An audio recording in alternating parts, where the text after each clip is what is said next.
Bismillahirrahmanirrahim. Assalamualaikum warahmatullahi wabarakatuh. Waalaikumsalam warahmatullahi wabarakatuh. Selamat pagi Bapak Ibu semuanya. Pagi. Bagaimana kabarnya? Alhamdulillah. Luar biasa. Alhamdulillah, puji syukur kehadiran Allah Subhanahu wa taala atas rahmat yang diberikan kepada kita. Hari ini kita dapat berkumpul pada pembahasan modul 1.4 budaya positif tanpa ada halangan suatu apapun. Salawat serta salam senantiasa kita haturkan kepada junjungan Nabi besar Muhammad Sallallahu Alaihi Wasallam yang senantiasa kita nantikan syafaatnya di hari. Baiklah, di kesempatan kali ini saya ingin mengucapkan terima kasih kepada Bapak Ibu semuanya, kepada Ibu Sri Agung Aprilina juga yang sudah menyempatkan untuk bisa hadir di sini, berkumpul di sini, kita sharing-sharing saja ya tentang budaya positif. Langsung saja ya kita masuk. Sebelum masuk mungkin mau tahu dulu deh dari Bapak Ibu semuanya, kira-kira kalau mendengar kata budaya positif itu apa? Budaya positif. Kebiasaan baik. Kebiasaan baik. Yang lain? Sama ya? Oke, lanjut. Ya, salam dan bahagia. Apakah makna budaya positif? Apa contoh penerapan positif yang telah kita terapkan? Nah, ini budaya positif tadi kalau dibilangnya adalah apa yang kulifai? Kebiasaan. Kebiasaan. Nah, kalau namanya kebiasaan berarti sudah secara rutin dilakukan terus menerus ya, cuma sekali dia besok tidak ya, berarti konsisten. Nah, berarti di sini budaya positif itu nilai dan kebiasaan. Benar sekali. Belum juga kita mulai tahu ya mau bahas apa ya. Kebiasaan di sekolah yang berpihak pada peserta didik agar mereka dapat berkembang menjadi pribadi yang kritis, penuh hormat dan bertanggung jawab. Intinya di sini ya, kebiasaan berarti sudah konsisten terus menerus dilaksanakan, nilai yang baik, dan ini jadi anak-anak yang kritis, penuh hormat dan juga bertanggung jawab. Lanjut, perubahan paradigma. Nah, ini adalah filosofi pendidikan Ki Hajar Dewantara. Bapak Ibu pernah dengar tentang filosofi pendidikan Ki Hajar Dewantara? Pernah. Coba apa saja kira-kira? Lupa. Yang biasa itu. Nah, itu benar. Apalnya kan apa betul. Jangan dihilangin depannya. Betul yang biasa. Dari depan Ingat Tuturi Handayani. Itu salah satunya dari filosofi pendidikan Ki Hajar Dewantara. Ini juga ada di PMN. Yang di PMN sudah dibuka belum? Yang ini filosofi Ki Hajar Dewantara. Oh, sudah dibuka. Alhamdulillah. Oke. Yang pertama ini ya, bahwa anak itu bukan tabula rasa. Lalu semua anak itu terlahir dengan ini bakatnya masing-masing, unik. Mungkin ada yang sepakat dengan ini dan punya pengalaman di kelas kalau bakatnya anak itu unik masing-masing atau berbeda. Iya. Gimana seperti itu? Masing-masing anak punya karakter yang berbeda-beda. Ini tugas guru itu adalah, ini bahasanya ya, menuntun. Oh ya, nomor 3-nya dulu, anak sudah punya budi pekerti. Lalu ternyata tugas guru itu adalah menuntun bakatnya supaya anak tumbuh dengan selamat dan bahagia. Jadi memang anak itu tadi sudah dibilang punya bakatnya masing-masing. Dari rumah sudah membawa bekalnya masing-masing. Tugasnya kita itu menuntun, mengarahkan supaya nanti yang baik jadi semakin baik, yang kurang baik menjadi terarah. Benar sekali. Ibarat petani ya, yang ini menanam biji jagung, Bisa nggak nanti biji jagungnya jadi padi? Nggak bisa. Kayak yang dicontohkan kalau misalkan ada ikan, kita minta untuk terbang, bagaimana? Sama juga tidak bisa. Nah ini guru itu ibarat itu ya. Kita tidak bisa memaksa anak karena anak sudah punya kodratnya. Ini dia kodrat alam. Kodrat alam itu yang dibawa oleh anak, bawaannya. Sementara kalau kodrat zaman perubahan mengikuti. Benar sekali. Kita harus mengikuti dengan perubahan zaman. Kira-kira masih ingat nggak kita waktu SD zaman kapan? 94. 94 masih ingat? Zaman 94 masih ingat zaman SD itu kita diajarnya sama bapak ibu guru seperti apa? Kira-kira? Keras. Kalau dulu mengajarkan itu peta, contohnya mengajarkan IPS, kita hafal peta kita, itu harus hafal. Harus hafal, semuanya harus hafal. Nama menteri, Menteri kalau itu harus hafal semuanya. 34 provinsi. 34 provinsi. Tapi ada positifnya juga ya. Jadi apa ya? Terus kalau zaman dulu kita mengajar itu ada yang lagunya siji loro telu. Itu intinya kalau gurunya sedang menjelaskan lalu anaknya perhatikan terus. Nah, kalau misalkan diterapkan dengan kodrat zamannya sekarang sudah bisa. Gimana itu? Tidak bisa ya gimana itu? Nah, kita kan dituntut supaya anak aktif, berpikir, bergerak, tetapi kita tetap mengarahkan pada materi pelajar. Oh iya, berarti guru sebagai fasilitator ya, mengarahkan ya. Dan nantinya pembelajaran itulah intinya ini sebenarnya yang digarisbawahi itu berpihak kepada anak. Sebenarnya intinya dari filosofi pendidikan Ki Hajar Dewantara itu ini semuanya nanti menurutnya ke sini berpihak kepada anak. Nah ini adalah perubahan paradigmanya bahwa untuk membangun budaya yang positif, sekolah perlu menyediakan lingkungan yang positif, aman, dan nyaman agar murid-murid mampu berpikir, bertindak, dan mencipta dengan merdeka, mandiri, dan bertanggung jawab. Ini kebutuhan dasarnya ya, aman, nyaman, itu kebutuhan dasarnya. Selanjutnya, lazimnya disiplin dikaitkan dengan kontrol. Dalam hal ini, kontrol guru dalam menghadapi murid. Nah, ini kita masuk kepada disiplin. Disiplin itu artinya apa nih? Bapak Ibu? Disiplin.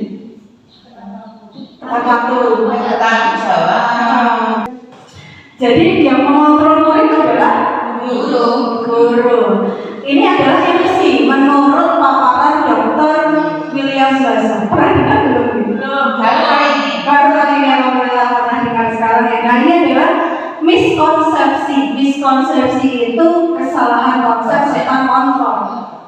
Yang pertama adalah ilusi guru mengontrol murid. Sebenarnya murid itu pribadi yang tidak bisa dikontrol, begitu. Dia punya apa ya? Punya pembawaannya sendiri. Berarti guru mengontrol murid itu adalah miskonsepsi, tidak tepat. Yang kedua, ilusi bahwa kritik dan membuat orang merasa bersalah dapat menguatkan karakter, membuat orang merasa bersalah. Pernah nggak di sini misalkan anaknya punya kesalahan begitu, terus kita bilang, apa kamu tidak kasihan sama guru? Kamu tidak kasihan sama orang tuamu kalau seperti itu? Nah, pernah nggak kita seperti itu? Pernah kan? Nah, itu adalah membuat rasa bersalah. Apakah setuju kalau kita seperti itu nanti akan membuat karakter anak semakin kuat? Kira-kira iya nggak? Iya, itu malah berlawanan karena dia itu akan merasa kecil hati. Wah, aku udah buat salah. Seperti itu. Membuat anak John. Iya, membuat anak jam. Yang ketiga, ilusi bahwa semua penguatan positif, efektif, dan bermanfaat. Penguatan positif artinya Benar-benar. reward. Iya, reward atau nama lainnya penghargaan atau reward. Pasti kita pernah memberikan reward, pernah belum? Pernah. Entah apa itu. Bagus. Iya. Kalau itu mungkin bukan reward ya, kalau sudah bagus. Kalau yang berupa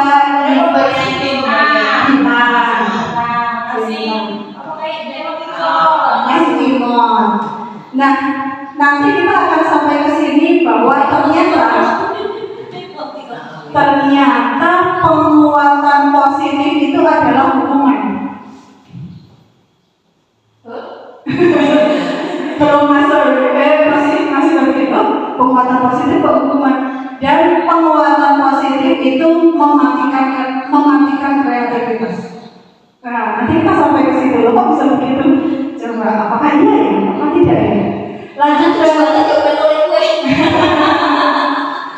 ya, sampai ke situ nanti kita. Terus ilusi bahwa orang dewasa memiliki hak untuk memaksa. Nah, karena kita merasa lebih dewasa, jadi kamu ikut aturannya guru seperti ini, memaksa.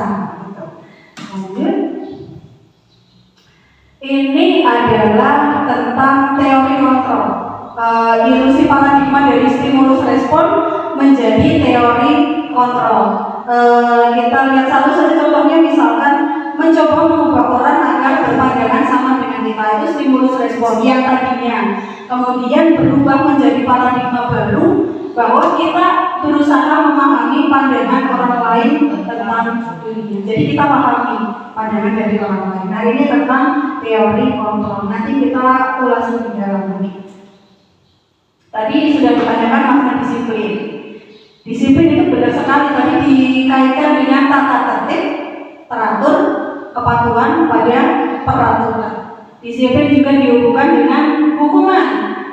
Padahal itu sungguh berbeda karena belajar dengan disiplin tidak harus dengan memberi hukuman.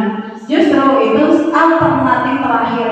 Kalau perlu tidak digunakan sama sekali. Nah, apakah setuju kalau disiplin itu identik dengan hukuman? Kita mendisiplinkan anak itu dengan nanti hukuman atau aturannya kalau kamu tidak ini kamu setuju? Oh iya, setuju. Baik. Sepakat ya, setuju semuanya? Ya, karena itu kreativitas bersama. Contohnya dalam mendengarkan harus menggunakan rasa, tidak menggunakan boleh bertanya. Berarti tidak setuju kalau disiplin itu dihubungkan dengan hukuman? Setuju. Oh, setuju. Selama ini pemikiran kita yang kalau disiplin, nanti kalau tidak disiplin kamu apa? Kalau kita tidak disiplin, nanti berarti kita akan untuk mendisiplinkan anak supaya bisa tertib, gitu ya.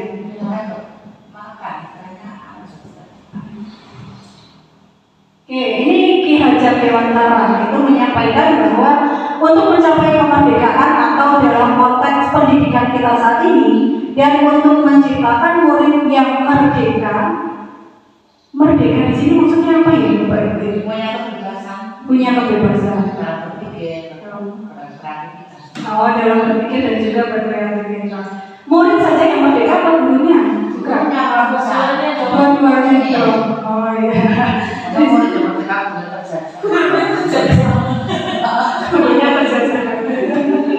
Nah, syarat utamanya itu harus ada disiplin yang kuat. Nah, disiplin yang dimaksud itu disiplin diri yang memiliki motivasi internal. Jika kita tidak memiliki motivasi internal, maka kita memerlukan pihak lain untuk mendisiplinkan kita. Pihak lain di sini ya eksternal dari luar. Ini nilai-nilai kebajikan universal. Jadi intinya maksud dari disiplin positif itu nantinya adalah menuju ke nilai-nilai kebajikan universal, yaitu nantinya ini ujung-ujungnya tujuannya adalah menuju anak didik kita berkarakter sesuai dengan Profil pelajar Pancasila. Dimensinya ada berapa? 5 ya. Beriman dan bertakwa. Beriman dan bertakwa. Berkebinekaan tunggal. Belajar Pancasila, beriman dan bertakwa pada Tuhan yang Esa, berakhlak mulia, berkebinekaan tunggal, berkembang yang mandiri, kreatif dan bernalar kritis. Dihitung nyanyi ya Bu? Diulang, nyanyinya diulang sambil hitung. Kalau nggak nyanyi itu saya akan lupa. Oke, Ya, ulang. ya, ulang ya Bu ya. Sama-sama ya Bu. 3, 2, 1. Belajar Pancasila, beriman dan bertakwa pada Tuhan yang Esa, dan berakhlak mulia, berkebinekaan global, gotong royong mandiri, kreatif dan bernalar kritis. Berapa ya berapa? 6. Ada 6 ya. Ada 6. Oke. Itu dia dimensi profil pelajar Pancasila. Jadi intinya muaranya adalah ini, lebih kepada karakter. Ya, tidak sekedar karakter, tapi nanti ya anaknya yang mandiri, iya, ya bernalar kritis, iya. Ini dia ada 6 ya, mulai dari beriman bertakwa kepada Tuhan yang Maha Esa dan berakhlak mulia. Ini jadi satu gimana? Tadi saya sedang ngitung ya Bu. Terus mandiri, bernalar kritis, berkebinekaan global, bergotong royong dan kreatif. Ini adalah teori motivasi perilaku manusia, itu ada 3. Yang pertama adalah hukuman. Hukuman itu anak biasanya kalau dapat hukuman, misalnya anak melakukan sesuatu, anak disiplin karena takut oleh hukuman. Nah, ini yang biasanya dilakukan oleh anak untuk menghindari ketidaknyamanan atau hukuman. Pertanyaannya, anak akan mikir ke diri sendiri, apa yang akan terjadi apabila saya tidak melakukannya? Kalau saya Senin tidak pakai seragam lengkap, saya akan dihukum. Misalnya hukumnya apa? Berdiri di depan. Di sini tidak ya, karena kan anak-anaknya sudah tertib semua. Iya, sudah benar. Kalau di sini tidak ada yang berdiri di depan. Itu. Jadi yang akan dipikirkan anak seperti itu. Kalau saya tidak, ya kalau saya tidak melaksanakan piket, maka akan disuruh mengerjakan di luar. Artinya kalau besok tidak ada hukuman, tidak ada disuruh mengerjakan di luar, tidak piket, tidak apa-apa ya. Iya. Artinya hukuman ini bagaimana jadinya kalau disimpulkan? Salah.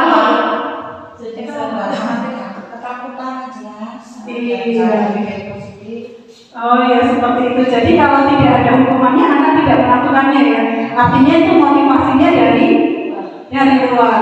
Yang kedua, ini adalah reward tadi. Reward atau penghargaan. Dia melakukan itu tujuannya untuk mendapat imbalan dari orang lain. Nanti pertanyaannya buat diri sendiri, yang saya dapat kalau saya melakukan itu. Kalau saya nilainya 100, saya dapat hadiah. Kalau saya ranking 1, saya dapat hadiah juga. Nah, ini kadang yang muncul bahwa reward itu adalah hukuman. Reward itu mematikan kreativitas. Misalkan anak sudah mati-matian nih belajar, yang dapat reward ingin 1, 2, 3. Si anak dapat ranking 4. Kira-kira terus gimana itu anaknya? Iya, dia akan merasa jadi anak yang gagal. Benar. Makanya sebenarnya reward itu adalah hukuman. Dan wah saya ranking 4. Udahlah besok nggak usah aja lah. Biasa aja nggak usah belajar. Itu juga reward itu mematikan putus asa. Iya, mematikan kreativitas anak sebenarnya. Makanya sebaiknya reward dan juga penghargaan itu tidak diberikan karena ini adalah motivasi eksternal. Lalu boleh tidak kita memberikan reward?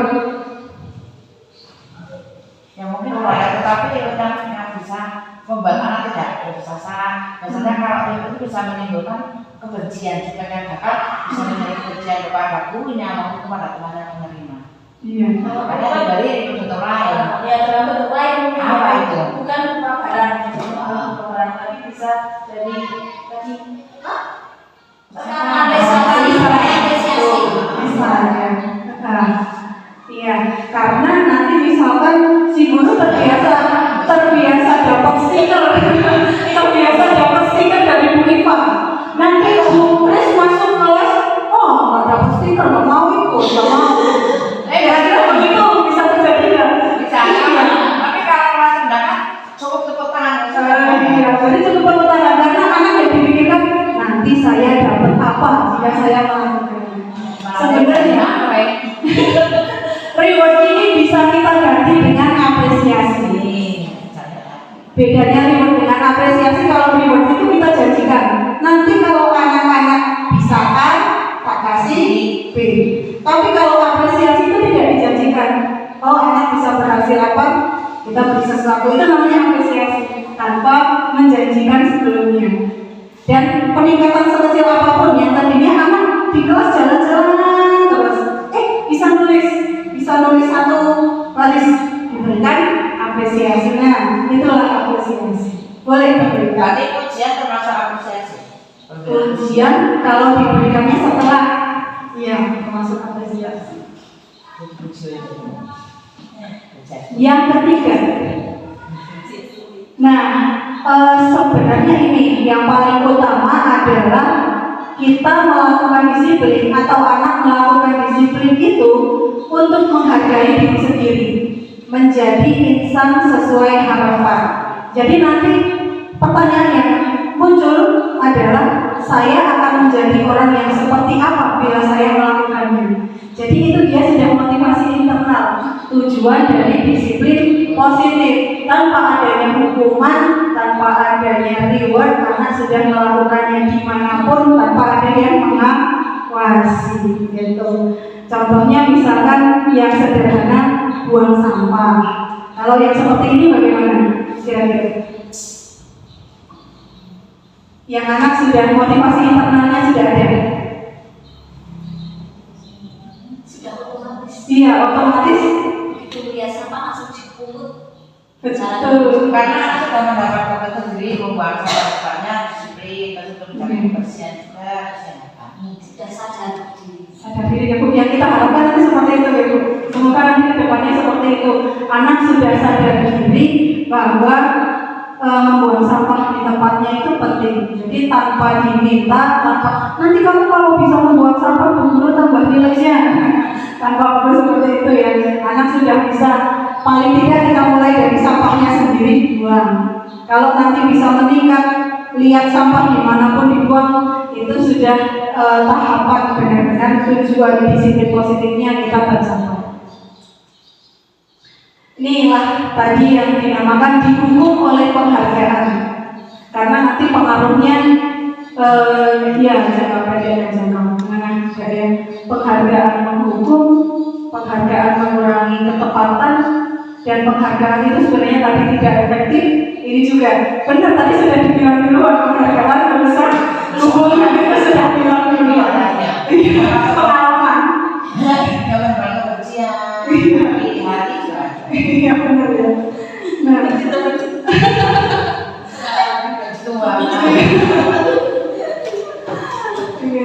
Nah, inilah yang dari tadinya kita di peraturan kelas. Kalau peraturan kelas itu ya bagaimana Bapak Ibu?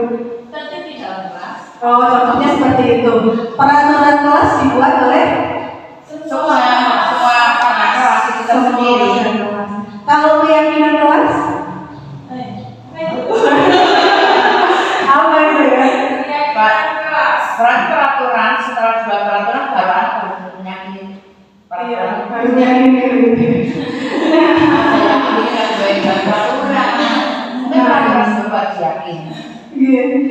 peraturan kelas itu dibuatnya oleh guru.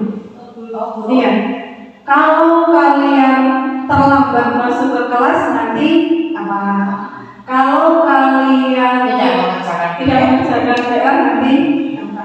Kalau keyakinan kelas itu yang membuat adalah sebenarnya siswanya sendiri, gurunya yang mendampingi. Ya, sama-sama. Yuk keyakinan kelasnya kira-kira apa ini? Apa misalnya keyakinan kelasnya ada yang sampaikan. Kesepakatan, keyakinan kelas sama dengan kesepakatan kelas. Iya, makanya karena anak sendiri yang membuat, nanti diharapkan anak yang bertanggung jawab dengan apa yang disampaikan itu. Kalau sudah keyakinan kelasnya dibuat bersama-sama dan dilakukan dengan penuh tanggung jawab, maka akan terbentuklah lingkungan yang positif. Lingkungan sekolah yang positif nanti akan menimbulkan budaya positif yang membudaya.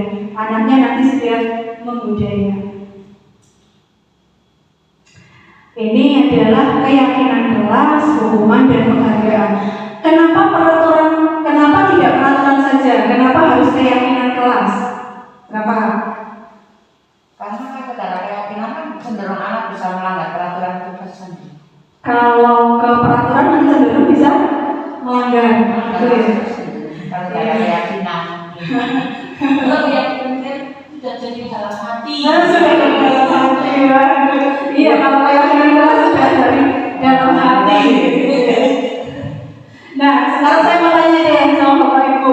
Bapak Ibu mau ke warung, ke Bu Puji. Dekat ya? Iya, dekat. Kira-kira pakai helm enggak? Tidak. Kenapa tidak pakai helm? Karena syaratnya dekat. Karena tidak ada polisi. Berarti Bapak Ibu ini masih pikiran bahwa polisi. Saya akan melakukan itu karena Sudah mencegah polisi, takut tidak ada polisi. Berarti karena aturan. Karena ada nanti kalau saya ketemu polisi maka dihukum tilang. Iya, tilang. Berarti takut dengan hukuman. Lah, gimana ditanya saja seperti itu? Bagus dong. Kalau kita sendiri nanti sudah bisa berkeyakinan bahwa walaupun dekat ini untuk keselamatan saya, nah itu sudah motivasi internal. Kenapa di sekolah ada aturan 3M, menggunakan masker, cuci tangan, sama jaga jarak 1,5 meter? Saling menjaga. Iya, bukan karena nanti kalau ada sidang, ya? Iya. Kan corona belum hilang. Corona belum hilang. Corona itu yang kayak mana ya? Terus misalkan nih saya mau tanya sama Bapak Ibu, kalau misalkan kita tidak ada presensi pukul 7.15, kira-kira kita berangkat ke sekolah jam berapa? Setelah Kenapa? Ya, memang lima waktu. Memakan waktu. Apa sih istilahnya? Hanya pas, tidak terlalu banyak waktu yang terbuang. Tapi kalau misalkan gini, maksudnya misalkan kalau kita diminta untuk masuknya itu 7.15, anak masuk 7.30, kita berangkatnya itu 7.15 dengan tujuan supaya kita bisa kasih apa dulu dan lain sebagainya. Nah, misalnya itu 7.15, tetap berangkatnya setengah 8:45 atau sebelum 7.15? Sebelum 7.15. Guys, tepuk tangan dulu. Berarti Bapak Ibu yang di sini semuanya sudah punya motivasi internal tanpa dikontrol oleh dinas pun berangkatnya sudah sesuai dengan tata tertib. Kenapa berangkatnya kasih? Supaya punya waktu. Oke, supaya punya waktu persiapan. Persiapannya kenapa sudah terlatih kedisiplinan di dalam hati kita. Di dalam sini. Kalau punya waktu yang lebih itu di hati pun kalau mau ngajar jadi enak, gak besar-besar. Buat teman sebelum dan sebenarnya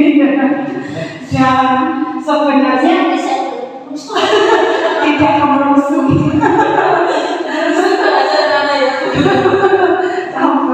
Dan sebenarnya ketika kita mau mendisiplinkan anak itu harus mulai dari mana?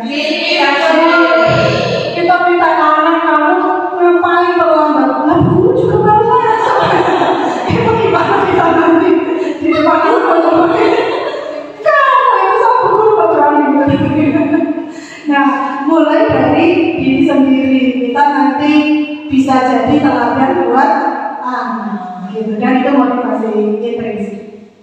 Ini adalah keyakinan, nilai-nilai kebajikan atau prinsip-prinsip universal yang disepakati bersama secara universal, lepas dari latar belakang suku, negara, bahasa maupun agama. Pembentukan keyakinan kelas. Nah, nantinya kita akan lanjut ke sini, Bapak Ibu. Jadinya kita akan lanjut ke PMM nantinya, karena PMM di situ ada juga materi tentang budaya positif dan nanti ada materi pembentukan keyakinan kelas. Itu juga nanti akan kita upload untuk tugas PMM. Ini bedanya tadi keyakinan kelas dengan peraturan. Kalau keyakinan kelas itu lebih abstrak, lebih rinci dan juga konkret. Keyakinan kelas berupa pernyataan yang universal, lalu dibuat dalam bentuk positif. Nah, ini misalkan ini kemarin ketika ada kita mau nulis jangan buang sampah di sini, kita di sini diusahakan, bukan diusahakan, malah harus dalam bentuk yang positif. Kita bisa ganti jadi bagaimana? Buang sawah ada tempatnya. Ya, buanglah pada tempatnya, buanglah aku di tempatnya. Itu ya. Sekarang kalau kita lihat di jalan saja, pernah nggak Bapak Ibu lihat sekarang di jalan itu tulisan gini,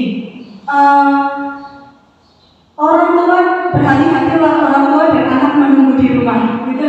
Itu di belakang truk Bu. Di belakang kayaknya dari tulisnya maksudnya. Satu di aspal, satu cinta. Jatuh di aspal tidak jatuh cinta. Semua barang ada yang turun ke TK, ada turun ke suatu Itu kenapa sekarang polisi aja pakai barisannya yang positif, ya kan? Iya. Nah, kita sebagai institusi juga pendidikan juga seperti itu. Anak-anak di jalan lari, jangan lari. Kira-kira tambah lari apa gimana? Tambah lari. Harusnya kita bilangnya gimana? Alon-alon, pelan-pelan gitu. Ketika anak dibilangin katanya negatif jangan dilarang, itu ada dua kemungkinan. Yang pertama itu, emang kenapa kalau aku lari? Ya jadi penasaran. Yang pertama coba lari, atau mungkin cari perhatian. Ya coba. Iya mencoba, benar malah penasaran. Kalau penasaran katanya coba dikatakan. Jangan dimakan. Malah habis. Yang kedua itu mereka ini cenderungnya kalau anak kecil ada bahasa jangan lari, itu yang diingat larinya aja, jangannya hilang. Itu secara psikologi seperti itu. Jadi yang diingat belakangnya, makanya memang kita larinya sekarang ke ini positif. Keyakinan kelas nanti ketika kita buat tidak usah terlalu banyak dulu, jadi mudah diingat dan dipahami. Harus benar-benar setiap anak itu paham keyakinan kelasnya apa gitu. Lalu semua warga kelas nih ya ikut kontribusi dalam membuat keyakinan kelas tersebut dan ditinjau kembali dari waktu ke waktu. Ada yang kurang tepat kita tinjau kembali.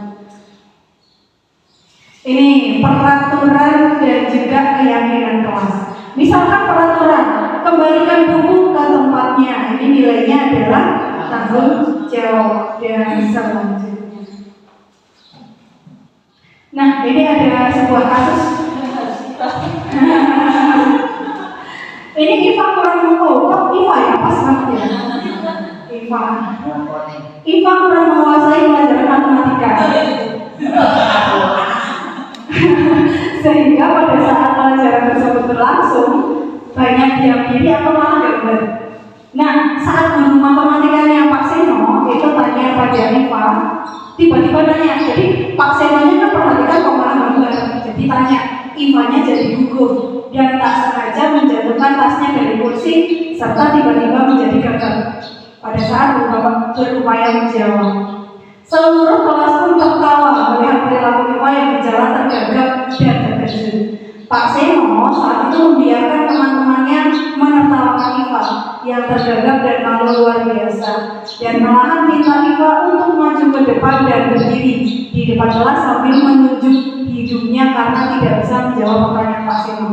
Kelas semakin gaduh dan anak-anak pun tertawa melihat Iva di depan kelas memegang ujung hidungnya. Wah, kira-kira gimana? Enggak. Hukuman tadi. Hukumannya. Itu bisa menjadikan memori anak sampai kapan? Tapi ingat terus ya. Pernah sih.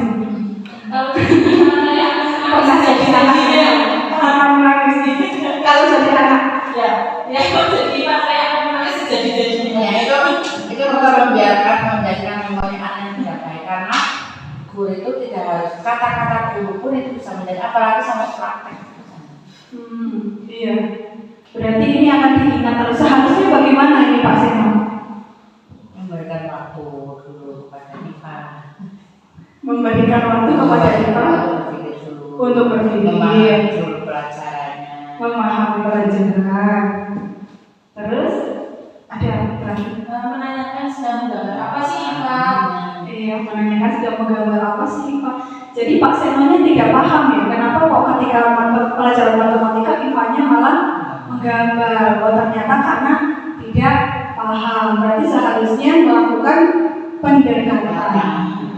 Lalu ketika ini ada yang namanya, kita sekarang ada yang namanya sosialisasi bullying ya.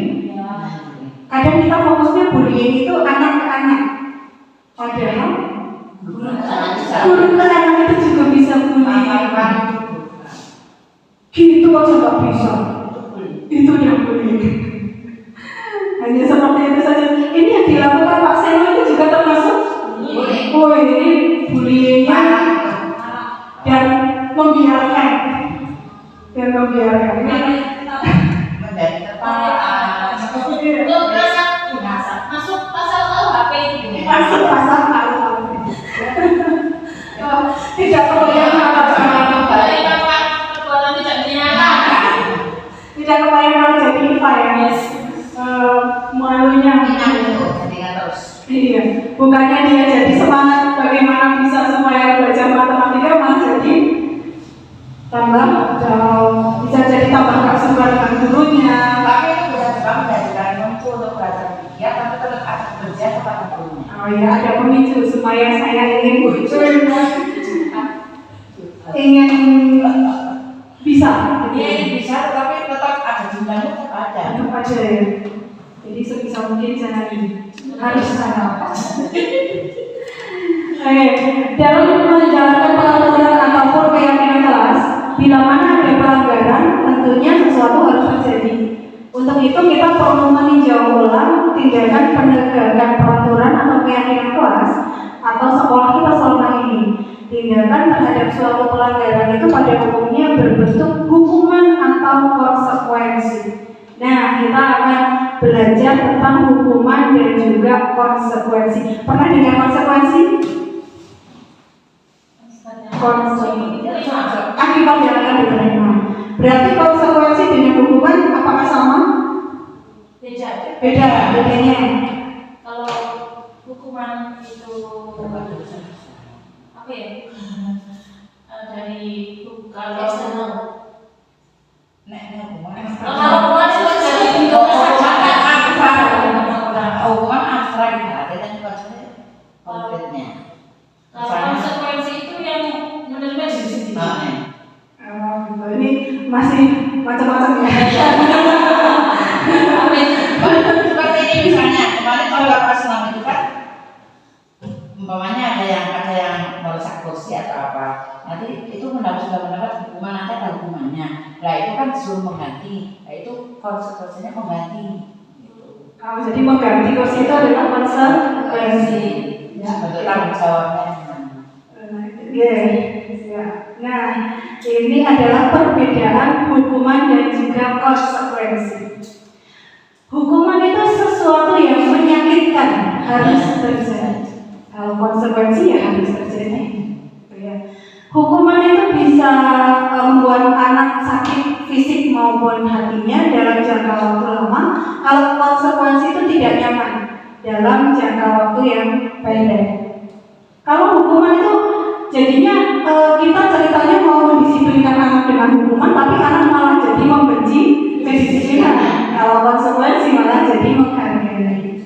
Kalau hukuman itu dipaksa, kalau konsekuensi itu ada stimulus dan juga tanggapan. Dan seterusnya ini adalah perbedaan hukuman dan juga konsekuensi. Artinya kalau dilihat kesimpulannya lebih positif ya, konsekuensi. Iya. Nah, karena tadi sudah belajar tentang hukuman dan juga konsekuensi, kalau disimpulkan juga hukuman itu lebih kepada penyiksaan. Kadang itu hukuman itu spontan. Guru itu lihat anak melakukan salah, yaudah kamu sekarang ini, itu hukuman. Kalau konsekuensi itu sudah disepakati. Jadi anak sudah tahu kalau saya melakukan ini, saya akan ini. Itu ada obrolannya. Coba yang satu, mencatat 100 kali di dalam buku kalimat saya tidak akan terlambat lagi karena terlambat ke sekolah. Ini hukuman atau konsekuensi? Hukuman. Dua, lari mengelilingi lapangan voli. Nah, kita lapangannya voli. 2 kali karena terlambat hadir di sekolah. Hukuman. Nanti kita cek. Murid diminta push up 15 kali karena tidak menggunakan masker ke sekolah. Hukuman. Menggantikan kertas tugas teman yang telah dicoret-coret. Konsekuensi. Membersihkan tumpahan air di meja tulis karena tersenggol pada saat belajar. Konsekuensi. Iya, konsekuensi itu hampir seperti solusi ya. Tanggung jawab. Meminta murid tidak mengenakan sepatu seharian di sekolah karena tidak mengenakan sepatu hitam. Hukuman. Lari mengelilingi lapangan basket 2 kali karena terlambat 10 menit untuk pelajaran PJOK. Hukuman. Semua hukuman. Yakin? Kita cek yakin nih. Yang terakhir hukuman. Yakin kan?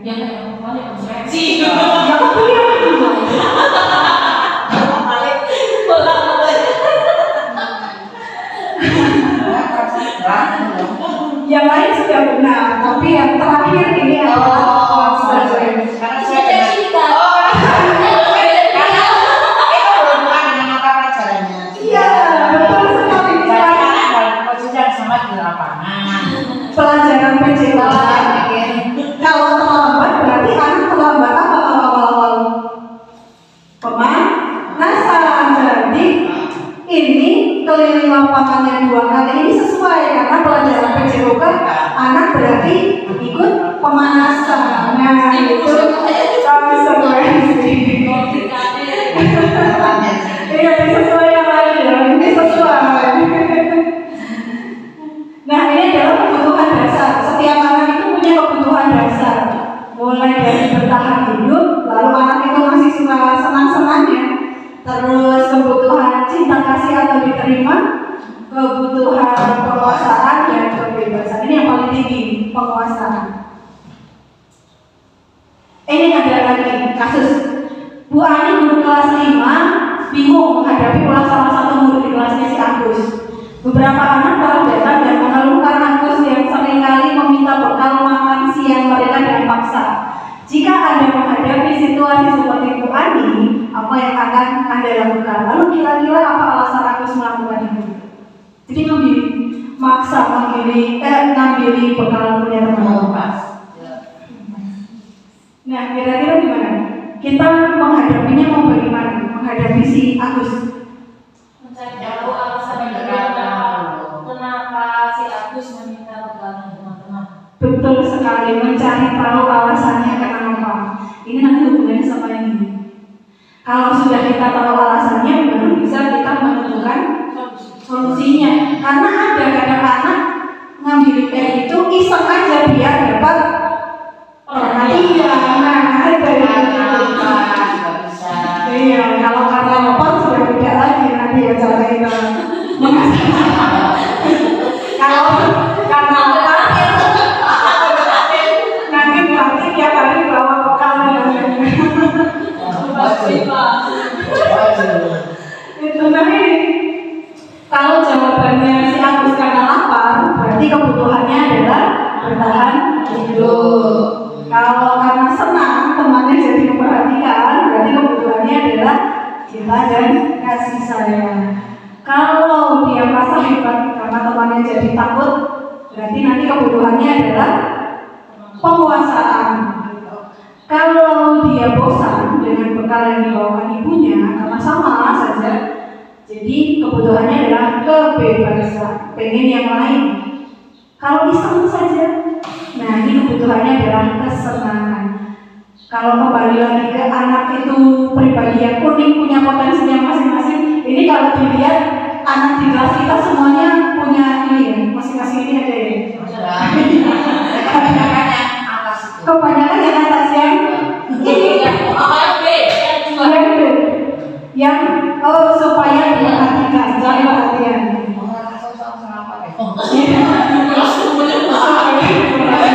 Karena orang tuanya tidak senang masakan. Tidak sempat pemasakan, apalagi yang anak kecil ya, belum sempat. Ada semua ya, ada yang pengen diakui, wah aku nih loh. Ada aja bebas. Nah ini kita sekarang ke posisi kontrol. Tadi kan kita sebagai guru mungkin bisa mengontrol anak. Yang pertama adalah posisi penghukum. Kalau kita sebagai guru menjadi posisi penghukum, biasanya bagaimana itu? Ini ya, nadanya tinggi, bahasa tubuhnya meleleh, jarinya nunjuk-nunjuk dan mengerti. Oh ini contoh guru penghukum. Posisi kontrol. Nada suara tinggi. Nada suara tinggi. Otot. Iya.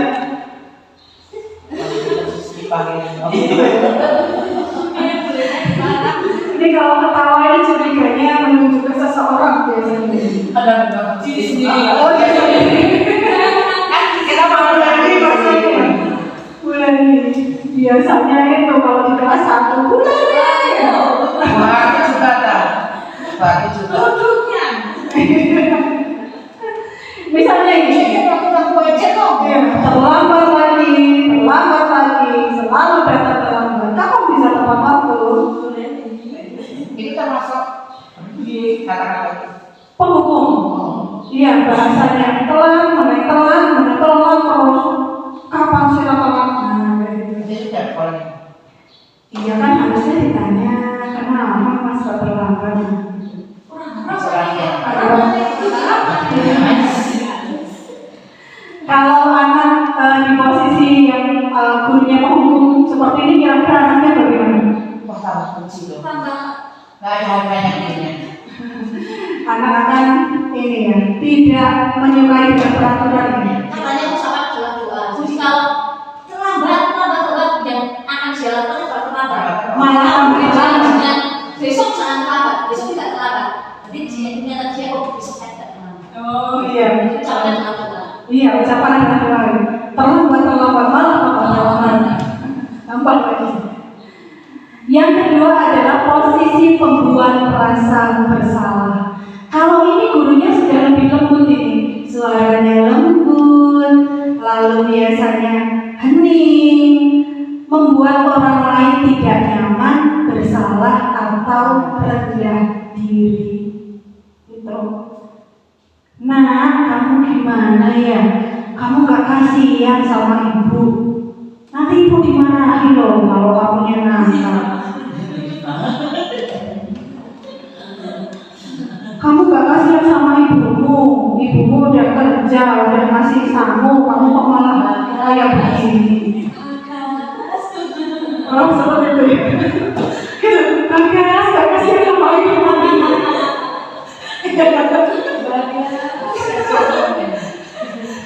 Sampai tidak bisa berkata-kata.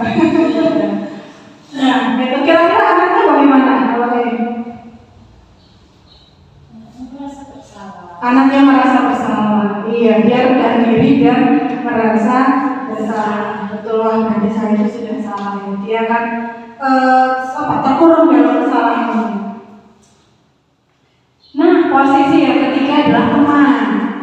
Teman ini tidak akan menyakiti murid. Jadi dia akan berupaya tetap mengontrol murid melalui persuasi. Jadi posisi teman di sini nantinya biasanya dia ramah, akrab sama anak gitu ya. Jenaka juga. Nah, kira-kira dari 3 posisi kontrol ini gimana? Dari penghukum, merasa bersalah sama teman? Teman. Kalau saya teman. Ya, teman. Kenapa?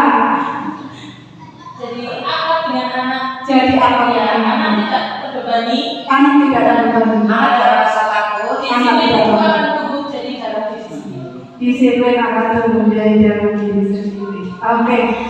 Jadi biasanya kalau kita sebagai teman itu nanti kita akan membantu anak-anak. Jadi karena kan kita sobat bro, kita kan teman, kita kan friend, bestie. Kita bestie sama anak. Ya udahlah, tidak apa-apa, duduk sana, nanti Bu Guru bantu, nanti Pak Guru bantu, ya tidak apa-apa. Masa mesti Ya sama-sama. Nah, kalau kata bapak bisa sendiri. Kalau anak selalu dibantu sama guru, nanti kira-kira bagaimana ya? Jadi manja, Jadi manja. nggak mandiri. Nah, nggak mandiri. Gimana itu? Tadi udah beli jadi teman ya? Berubah pikiran. Ya iya harusnya. ada batas. Tapi sudah mau mendengar. Kayak subsidi. Ya wes jadi saudara. Jadi lemah, tetapi tetap ada batasan-batasannya. Jadi Yang tidak lemah. misalnya yang tidak menyakiti anak, tapi anak tetap senang. Contohnya. Contohnya, contohnya boleh. Contohnya itu. Ya, kalau masih bisa dibilangin dengan baik-baik, ya kita bilangin baik-baik. Ketika kalau anaknya sekali 2 kali melakukan hal yang sama, kita bisa jadi berubah menjadi guru. Gitu. Jadi intinya kita tidak bisa menerapkan hanya satu posisi ya, bisa dikombinasikan. Bisa jadi penyesuaian, bisa jadi teman juga. Ini kalau nanti kita jadi teman, karena teman itu biasanya kita membantu, dan ada apa dibantu gitu. Nanti anak akan mengandalkan guru tersebut. Nanti saya dibantu oleh guru tersebut, ya masalah. Santai. Ada ya. Nanti ketika ganti guru, ada guru lain atau terbentur dengan aturan yang guru tersebut ingin mendisiplinkan. Wah, anak nanti lah sama Bu Iva nggak apa-apa kok Bu, gitu. Jadi kan Kesulitan. iya, anak akan kesulitan beradaptasi nantinya karena sudah terbiasa dibantu, tergantung. Jadi sebenarnya posisi teman itu juga masih belum optimal di sini. Iya, ini baru 3 posisi kontrol. Ternyata masih ada lagi posisi kontrolnya. Itu pemantau. Nah, inilah dia pemantau. Pemantau itu mengawasi. Jadi kita mengawasi, kita bertanggung jawab atas perilaku orang-orang yang diawasi. Pemantau ini biasanya sangat akrab dengan konsekuensi. Jadi kalau pemantau, kita tinggal ingatkan saja, si anak tidak mengerjakan PR. Bu, saya tidak mengerjakan PR. Misalkan kalau sedang baca tidak mengerjakan PR. Kamu tahu konsekuensinya kalau tidak mengerjakan PR? Tahu Bu, nanti ketika anak-anak istirahat, saya mengerjakan di kelas. Nah, jadi kita tinggal balik ke konsekuensinya saja. Gitu. Kira-kira ini sudah sesuai atau belum pemantau? Lumayan.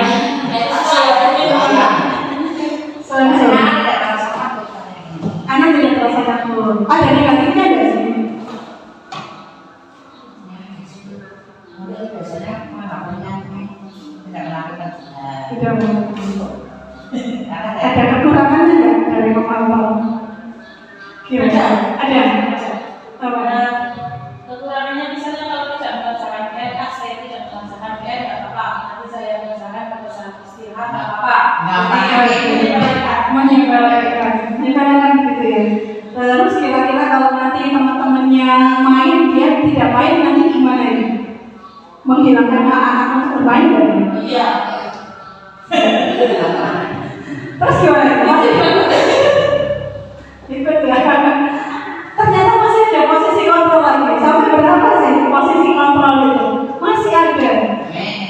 kelima adalah manajer. Kita ini jadi guru, jadi manajer juga ternyata, tidak hanya di bank, tidak hanya di perusahaan ya. Ternyata manajer kita juga seorang manajer. Kalau kita jadi manajer, itu posisi di mana guru berbuat sesuatu bersama dengan murid, mempersilahkan murid mempertanggungjawabkan perilakunya, mendukung murid agar dapat menemukan solusi atas permasalahannya sendiri. Jadi manajer ini punya keterampilan, bisa di posisi teman maupun pemantau, dan dengan demikian bisa jadi di waktu-waktu tertentu kembali kepada kedua posisi tersebut bila diperlukan. Nah, kira-kira gimana ini dengan posisi manajer? Posisi manajer itu lebih kepada nanti anak itu menemukan sendiri solusinya dari permasalahannya, bukan dari guru, tapi anak sendiri solusinya dari anak. Seperti itu.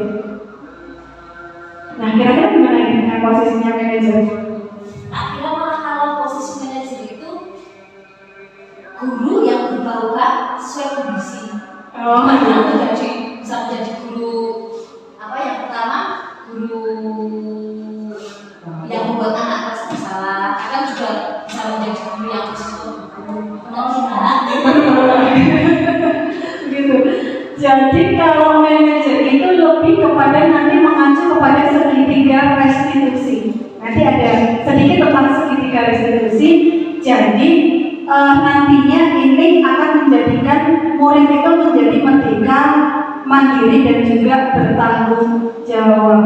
Lebih kepada itu, kembali lagi kalau manajer itu nanti anak jadi bertanggung jawab dan menemukan solusi dari masalahnya. Contoh di sini, nadanya halus ya. Adi, apakah kamu tahu jam berapa sekolah dimulai? Tahu Pak, jam 7. Ya, jadi kamu terlambat. Kira-kira bagaimana kamu akan memperbaiki masalah ini? Baik Pak, itu bisa dilakukan. Saya bisa menanyakan teman saya Pak untuk mengejar tugas yang tertinggal.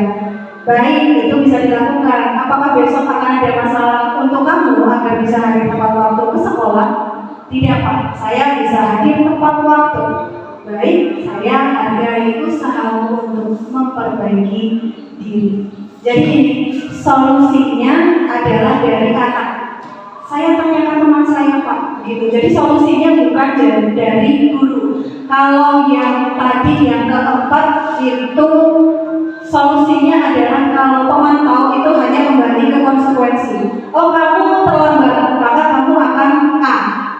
Langsung anak lakukan. Tapi kalau ini anak berpikir, kita arahkan yang nyaman buat anak solusinya, tapi tetap bertanggung jawab. Kurang lebih itulah posisi kontrol manajer. Nah, kembali dari 5 posisi kontrol ini, manakah yang paling ideal untuk diterapkan? Yang manajer. Kenapa? Karena itu kita mengharapkan ya seperti kita berdiskusi. Iya benar, seperti diskusi. Betul sekali, seperti yang terbaik. Iya. Dan sebenarnya kalau untuk saya sendiri, sebenarnya kelima posisi kontrol itu pernah saya terapkan. Penghukum pernah, buat rasa bersalah pernah, jadi teman pernah. Tapi saya tidak tahu ternyata ada teorinya. Dan ternyata inilah yang paling ideal sebagai manajer. Ini adalah 5 posisi kontrol, yaitu motivasinya adalah identitas gagal kalau untuk penghukum dan juga rasa bersalah karena dia hanya menghindari hukuman. Sementara untuk teman dan juga pemantau, dia mengharapkan imbalan atau ketergantungan pada orang lain. Nah, kalau manajer itu dia sudah bisa menghargai diri sendiri dan juga dia berhasil atau sukses dalam mengontrol dirinya sendiri. Gitu. Ini untuk perbedaannya mulai dari apa yang diperbuat guru, apa yang dikatakan guru, hasilnya bagaimana, kaitannya dengan dunia berkualitas, apa yang dikatakan murid, dan juga dampaknya kepada murid. Kalau jadi posisi manajer, maka nantinya murid akan bisa menguatkan pribadinya. Jadi individu yang positif dan lebih berkualitas, lalu bisa memperbaiki keadaan. Seperti itu. Mungkin ada yang mau ditambahkan sampai di sini dulu di 5 posisi kontrol ini, atau ada yang mau ditanyakan? Sebelum lanjut masih sedikit lagi, masih satu lagi. Ada yang mau dibahas dari sini? 5 posisi kontrol guru dalam kegiatan pembelajaran sehari. Lanjut ya. Kalau kita ke posisi kontrol sebagai manajer, kita nantinya akan melakukan yang namanya restitusi. Dan nanti akan ada segitiga restitusi yang kita lakukan. Jadi biasanya akan kalau berbuat kesalahan, itu kadang dia akan menjauh dari kelompoknya. Nah, bagaimana kita sebagai guru itu menciptakan kondisi bagi murid itu dia bisa perbaiki kesalahannya dan bisa kembali ke kelompoknya dengan karakter yang lebih kuat. Jadi anak itu melakukan kesalahan, tidak masalah untuk melakukan kesalahan karena itu kita bisa belajar dari kesalahan dan kita akan kembali ke teman-teman kita dengan karakter yang lebih kuat. Diharapkan restitusi seperti itu. Ini 9 ciri-ciri restitusi, yaitu bukan untuk menebus kesalahan. Kalau hukuman itu kan berarti menebus kesalahan. Oh, karena saya sudah salah, maka saya tebus dengan A. Kalau restitusi itu kita belajar dari kesalahan. Hukuman tadi memperburuk nanti hubungan kita dengan anak. Kalau restitusi bahkan akan memperbaiki hubungan. Restitusi itu nanti kita menawarkan, kita tidak memaksakan, tapi kita menawarkan. Restitusi menuntut untuk melihat ke dalam diri. Restitusi mencari kebutuhan dasar yang mendasari tindakan. Restitusi itu cara yang paling baik untuk memperbaiki diri.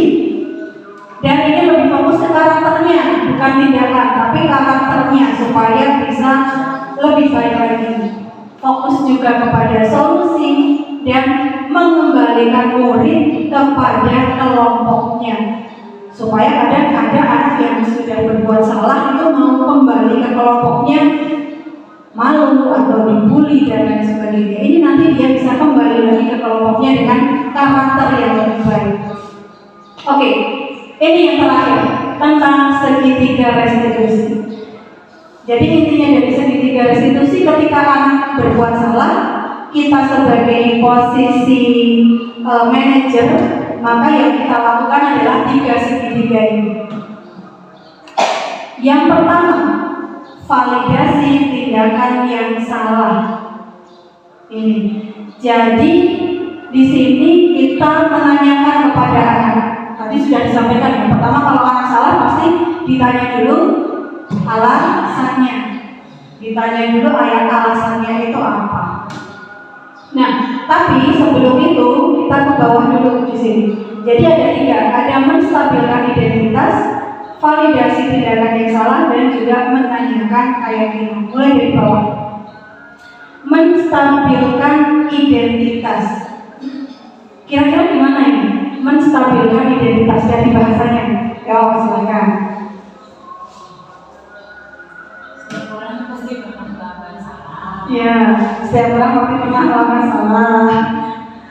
Kamu bukan satu-satunya yang pernah melakukan. Kamu bukan satu-satunya yang pernah melakukan ini. Jadi menstabilkan identitas itu adalah kadang anak berbuat salah itu terus dia merasa, waduh, saya sudah berbuat salah. Jadi pertama kita ini dulu stabilkan identitasnya dulu. Gak apa-apa berbuat salah. Bu guru juga pernah salah. Berbuat salah itu tidak masalah. Iya, kita kembalikan dulu, mengangkat dulu anak supaya anak itu tidak merasa jadi orang yang gagal. Salah itu tidak apa-apa. Salah itu manusiawi. Setiap orang pernah bersalah. Selanjutnya kita tanya, jangan kita yang kasih tahu. Validasi tindakan yang salah. Kamu tahu kenapa Bu Guru ajak ngobrol sekarang? Biar anak yang jawab. Oh iya Bu, saya kemarin mencoret-coret tembok. Nah, misalkan seperti itu. Kita tanya, kamu tentu punya alasan mengapa melakukan itu. Ditanya alasannya kenapa. Baru nanti dari alasannya itu kita bisa solusi.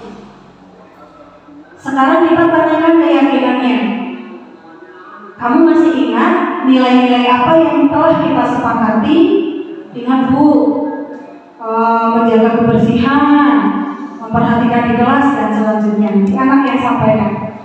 Kamu nanti ingin menjadi seperti apa kalau kamu melakukan itu? Nah, inilah yang kita lakukan ketika anak melakukan kesalahan, yaitu dengan melakukan segitiga restitusi. Di mana dengan melakukan segitiga restitusi, anak tidak akan merasa bersalah dan gagal, namun nantinya anak akan bertanggung jawab dan menemukan solusinya sendiri, sehingga dia siap untuk kembali lagi ke kelompoknya menjadi ini, kata kuncinya adalah pribadi atau karakter yang lebih baik. Jadi lebih baik lagi setelah nanti kembali ke kelasnya. Mungkin sedikit contoh, kemarin kelas 5 itu inisialnya R. Inisial saja ya. Bunga ya? Hah? Bunga. Malah M. Itu setiap hari kalau anak-anak itu apa ya? Tiap hari ada aja Bu, si R ini Bu, si R bisa tiap hari. Enggak cuma 3 kali, ada aja. Terus. Nah, terus kemarin di kelas ini juga diajak ngobrol. Saya coba terapkan ini. Sebelumnya pernah saya ajak ngobrol, tapi belum terapkan ini. Masih laporan terus. Setelah saya terapkan ini kok ini lumayan adem ayem sampai sekarang. Saya dengar sekali kemarin, Bu, Mas R mendatangi sepatunya kan di depan. Oh ya, nggak apa-apa, sekali. Nah, itu saya dengar sekali. Padahal terakhir kemarin saya ajak ngobrol setelah AMBK. Artinya memang ini kemarin anak sendiri yang menyampaikan solusinya dia. Saya juga tanya kenapa kok seperti itu. Lalu kedepannya kamu ingin menjadi orang yang seperti apa? Sampai ke kamu cita-citanya nanti mau jadi apa? Bagaimana kamu mencapainya segala macam? Sekarang sudah lumayan nih, berkurang laporannya. Laporan siap. Nah, ini sampai ke segitiga restitusi. Tidak terasa materinya sudah selesai ternyata untuk disiplin positif. Inilah yang coba akan kita terapkan di sekolah ini supaya nanti terbentuklah disiplin positif yang nanti akan menjadi budaya positif. Anak tidak hanya membawa budaya positif yang ada di sekolah, tetapi nanti dia kembalikan ke masyarakat. Dia ketika di masyarakat juga akan menerapkan budaya positif itu karena sudah dari dalam diri ya, sudah motivasi itu yang internal. Tujuannya sekarang kita mengajar anak adalah supaya dia itu siap mencapai keselamatan dan kebahagiaan. Keselamatan itu nantinya baik dunia dan akhirat, dan itu juga nanti perilakunya akhlaknya baik di sekolah maupun siap di masyarakat. Monggo selanjutnya ada mungkin sesi menambahkan dan atau ada yang mau ditanyakan, silakan mic-nya di sini. Monggo Bapak Ibu, ada yang ingin ditambahkan atau ditambahkan? Ditambahkan atau ditambahkan? Ditambahkan atau ditanyakan? Cukup? Cukup. Oh, Bu Iva, monggo. Terima kasih atas kesempatan yang diberikan. Saya berterima kasih sekali kepada Gusti Yang Maha karena telah memaparkan dan memberikan kita pencerahan apa yang dimaksud dengan disiplin positif. Saya setuju sekali tadi tentang posisi kita. Saya sangat tertarik dengan posisi kita sebagai guru. Itu harus ditempatkan seperti apa, harus bagaimana, apakah kita harus menjadi seorang guru yang sebagai manajer atau sebagai teman atau sebagai penghukum dan lain sebagainya. Dan terus terang memang untuk menjadi seorang guru harus menjadi seorang manajer juga ya Bu. Dan terus terang saya senang sekali menemukan sebagai guru, sebagai seorang manajer. Dan mudah-mudahan setelah kegiatan ini saya bisa termotivasi menjadi seorang guru yang lebih baik, menjadi seorang guru sekaligus sebagai manajer, dan dapat menanamkan kebiasaan berbudaya positif. Dan mudah-mudahan kami sebagai guru juga dapat merubah diri kami menjadi guru yang lebih baik. Demikian yang dapat kami sampaikan. Sekali lagi terima kasih sekali Bu Kris. Ini merupakan salah satu suntikan bagi kami untuk menjadi seorang guru yang lebih baik. Terima kasih sekali lagi. Sama-sama, kita bersama-sama ya. Mungkin saya minta masukannya juga dari Bu Kepala Sekolah dan Bu Sri Ayu April yang selalu mensupport kita semuanya. Terima kasih sekali. Hari ini refleksi yang pertama dilakukan oleh Bu Kristiawati, guru SDN Dua Jaro yang mengajar kelas 5 ya. Kelas 5 itu ya pokoknya kelas 4, 5, 6 atau kelas atas itu memang biasanya banyak sekali masalah yang dihadapi, baik masalah pembelajaran maupun permasalahan yang lain. Nah, dengan adanya ilmu seperti ini itu silahkan mungkin bisa diadopsi oleh Bapak Ibu semuanya. Ternyata apapun masalah yang dihadapi murid itu ada solusinya, masih ada solusinya. Silahkan apa yang tadi disampaikan oleh Bu Kris sangat bermanfaat, sangat tersolusi dan kekinian ini. Insya Allah murid-murid kita semua apabila besok ada masalah seperti ini bisa diselesaikan dengan teori atau yang telah disampaikan oleh Bu Kris tadi, dan anak-anak kembali pada anak yang berakhlak mulia, anak-anak solihah, anak-anak yang pandai semuanya untuk meraih cita-cita. Amin ya rabbal alamin. Terima kasih Bu Kris. Iya, sama-sama ya. Kembali lagi, semoga nanti tujuannya bisa mencapai ke karakter profil pelajar Pancasila. Mualannya memang seperti itu ya. Sebelum kita akhiri boleh tepuk salam semuanya, bisa tepuk salamnya Bu Rima. Lupa sendiri.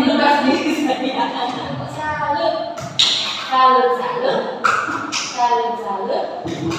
Mantap. Kita ulang, tepuk salut.